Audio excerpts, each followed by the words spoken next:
Hi friends, welcome to Ansi Recipes and Vlogs. நம்ம channel இன்னும் நீங்கள் சப்ஸ்கிரைப் பண்ணலை அப்படின்னா சப்ஸ்கிரைப் பண்ணிக்கோங்க. கூடவே பெல் ஐக்கானை கிளிக் பண்ணிக்கோங்க. இன்றைக்கி ஒரு சுவையான வடகறி எப்படி செய்கிறதுன்னு இந்த வீடியோவில் நம்ம பார்த்து தெரிஞ்சுக்க போகிறோம். இந்த வடகறி இட்லி தோசைக்கு சைட் டிஷ்ஷாக வச்சு சாப்பிட்றதுக்கு ரொம்பவே சூப்பராக இருக்கும். இட்லி தோசைக்கு மட்டுமல்ல, சப்பாத்தி பூரிக்குமே தொட்டு சாப்பிட்றதுக்கு ரொம்பவே நல்லாயிருக்கும். நார்மல் நம்மளோட ரசம் சாதம், தயிர் சாதம் அல்லது வெரைட்டி ரைஸுக்குமே சைட் டிஷ்ஷாக வச்சு சாப்பிட்றதுக்கு ஒரு பெஸ்ட்டு காம்போ ரெசிபி அப்படின்னு சொல்லலாம். இந்த வடகறி எப்படி செய்கிறதுன்னு இந்த வீடியோவில் நம்ம பார்த்து தெரிஞ்சுக்கலாம். இந்த சின்ன டம்ளர் அளவு கடலைப்பருப்பு நான் எடுத்திருக்கேன். அந்த கடலைப்பருப்பை ஒரு கிண்ணத்தில் சேர்த்து அதை நல்லா கழுவிட்டு அது மூழ்கிற அளவுக்கு தண்ணி, அது கூடவே 2 மிளகாய் வத்தலும் சேர்த்து குறைஞ்சது 3 மணி நேரம் நல்லா ஊற வச்சு எடுத்துக்கோங்க. இப்போ நமக்கு டொமேட்டோ பியூரி வேணும். அதுக்காக ஒரு 3 சின்ன தக்காளி எடுத்திருக்கேன். அதை ஒரு கிண்ணத்தில் சேர்த்து அது மூழ்கிற அளவுக்கு தண்ணி சேர்த்து கொஞ்சம் நேரம் பாயில் பண்ணலாம். அந்த தக்காளி தோல் வெடிச்சு வரும், அதாவது பிளவு மாதிரி வந்திருக்கும். அந்த ஸ்டேஜ் வர வரைக்கும் நீங்கள் பாயில் பண்ணுங்கள். அந்த ஸ்டேஜ் வந்த பின்னாடி ஃப்ளேம் ஆஃப் பண்ணிடலாம். இப்போது நம்மளோட தக்காளி நல்லா பாயிலாக இருக்குது. இந்த டைமில் ஆஃப் பண்ணிவிட்டு அந்த 3 தக்காளி ஒரு கிண்ணத்தில் செய்து நார்மல் தண்ணியில் கொஞ்சம் நேரம் வச்சுட்டு அதுக்கடுத்து தோல் உரித்து அதை பியூரியாக அரைச்சி எடுத்துக்கணும். இப்போ நம்ம வடைக்கு அரைக்க போகிறோம். அதுக்காக நம்ம ஊற வச்ச பருப்பு, அந்த மிளகாய் வத்தல் தண்ணியிலேருந்து ஃபில்டர் பண்ணி மிக்சியில் சேர்த்துட்டு அது கூட 1 டீஸ்பூன் சோம்பு சேர்த்து குறப்பாக அரைச்சி எடுத்துக்கணும். தண்ணியை சேர்க்கக்கூடாது. இப்போது அந்த அரைச்ச வடை மாவை ஒரு பவுலில் சேர்த்து அதில் ஒரு 1/2 டீஸ்பூன் அளவு உப்பு சேர்த்து நல்லா மிக்ஸ் பண்ணிகிட்ருக்கேன். இப்போ அந்த மாவோட கன்சிஸ்டன்சி உங்களுக்கு கிளியராக தெரியும்னு நினைக்கிறேன். ரொம்ப ஃபைன் பேஸ்ட்டாக இருக்கக்கூடாது, குறப்பாக இருக்கணும். இப்போ நம்மளோட வடை மாவு ரெடி ஆயிடுச்சு. இப்போ வடையை நம்ம ஆயிலில் ஃப்ரை பண்ணி எடுக்கணும். அதுக்காக ஒரு பேனில் எண்ணெய் ஊற்றி வச்சுருக்கேன். எண்ணெய் நல்லா காஞ்ச பின்னாடி அதில் நம்ம குட்டி குட்டி வடைகளாக ஃப்ரை பண்ணி எடுத்துக்கலாம். இந்த மாதிரி குட்டி குட்டியாக போடணும்னு இல்லை, நமக்கு பிடிச்ச ஷேப்பில் வடையை ஃப்ரை பண்ணி எடுத்துக்கலாம். எடுத்த பின்னாடி நம்ம அந்த கிரேவியில் சேர்க்கும் போது அந்த வடையை சின்ன சின்ன பீசஸாக பிச்சு தான் போட போகிறோம்.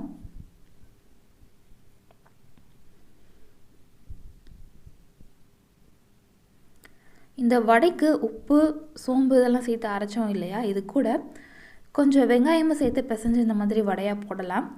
நான் இந்த வடை கூட வெங்காயம் சேர்க்கலை, நார்மல் நம்ம அரைச்ச வடை மாவு மட்டும்தான் ஆயிலில் ஃப்ரை பண்ணி எடுக்கிறேன்.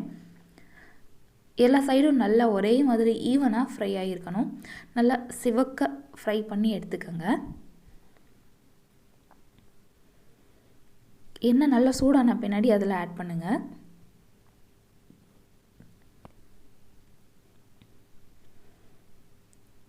பார்க்கும்போது மீல் மேக்கர் பார்க்குற மாதிரி இருக்குது. நல்லா குட்டி குட்டி பால்ஸாக அழகாக இருக்குது பாருங்கள்.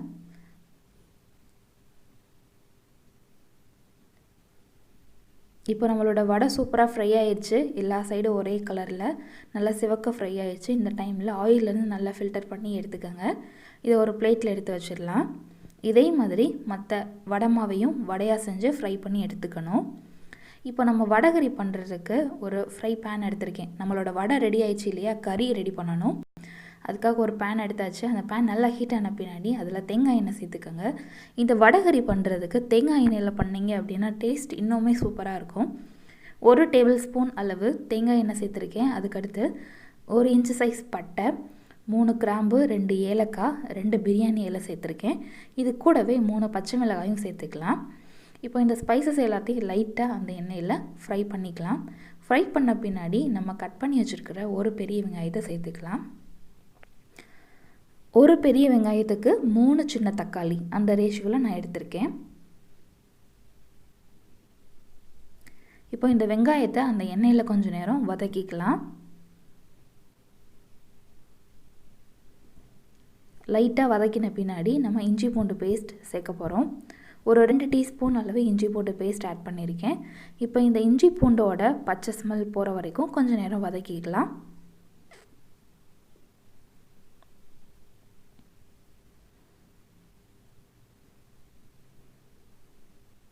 அந்த ஆனியனோட கலரும் நல்லா லைட் பிங்க் கலராக மாறி இருக்கு பாருங்கள்.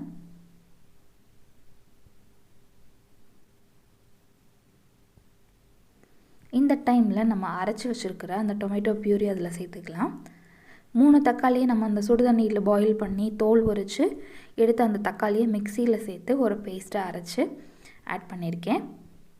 இப்போ இந்த தக்காளி பியூரி சேர்த்த பின்னாடி அதையும் கொஞ்சம் நேரம் மிக்ஸ் பண்ணி லைட்டாக பாயில் பண்ணிக்கலாம். அதுவும் இப்போ நல்லா கொதிக்க ஆரம்பிக்குது. இந்த டைமில் மசாலா பவுடர் எல்லாம் சேர்த்துக்கலாம். 1/4 டீஸ்பூன் மஞ்சள் தூள், காரத்துக்கு ஏற்ற மாதிரி மிளகாய் தூள் போட்டுக்கோங்க. நான் ஒரு 2 டீஸ்பூன் அளவு மிளகாய் தூள் ஆட் பண்ணியிருக்கேன். இது கூடவே மல்லித்தூள் ஒரு டீஸ்பூன் அளவு ஆட் பண்ணிக்கலாம். அடுத்து கரம் மசாலா ஒரு 2 டீஸ்பூன் அளவு ஆட் பண்ணியிருக்கேன். இப்போ இது எல்லாத்தையும் நல்லா மிக்ஸ் பண்ணிக்கலாம்.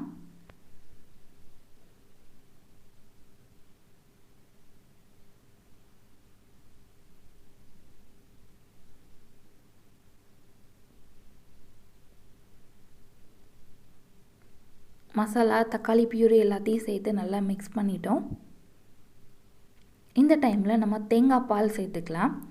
ஒரு சின்ன அரை மூடி தேங்காய் ஃபுல்லாக எடுத்துருக்கேன். அதை வந்து அரைச்சி தேங்காய் பால் எடுப்போம் இல்லையா, நம்ம நார்மலாக அந்த தேங்காய் பால் எடுத்து இப்போ அதில் ஆட் பண்ணியிருக்கு. ஒரு அரை கப் அளவு தேங்காய் பால் ஆட் பண்ணியிருக்கேன். இது கூடவே இன்னொரு அரை கப் அளவு தண்ணி சேர்த்துக்கலாம். இப்போ இது எல்லாம் நல்லா சேர்ந்து கொதிக்கணும் ப்ளஸ் லைட்டாக திக்னஸ் வரணும். அந்த ஸ்டேஜ் வர வரைக்கும் நம்ம இதை பாயில் பண்ணிக்கலாம். அதுக்கு முன்னாடி இந்த கிரேவிக்கு தேவையான அளவு உப்பு சேர்த்துக்கலாம். நம்ம ஏற்கனவே வடையில் உப்பு போட்டாச்சு, அதனால் கிரேவியில் கொஞ்சம் பார்த்து சேர்த்துக்கோங்க.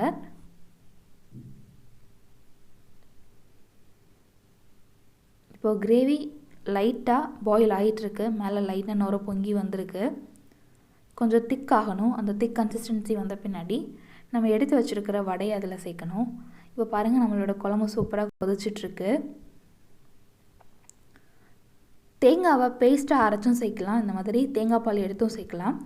தேங்காய் பேஸ்ட்டு போடுறதுக்கு பதிலாக தேங்காய் பால் ஊற்றி இந்த கறி பண்ணிங்க அப்படின்னா டேஸ்ட் அட்டகாசமாக இருக்கும்.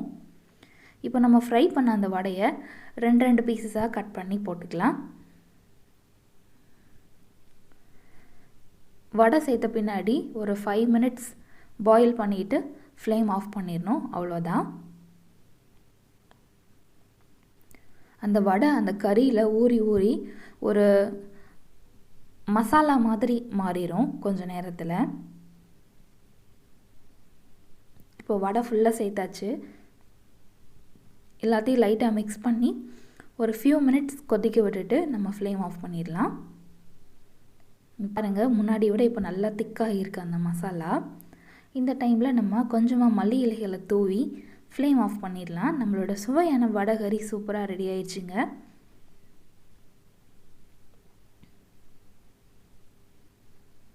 சூப்பராக இருக்குது. கன்சிஸ்டன்சி பார்க்குறதுக்கே ரொம்ப அருமையாக இருக்குது.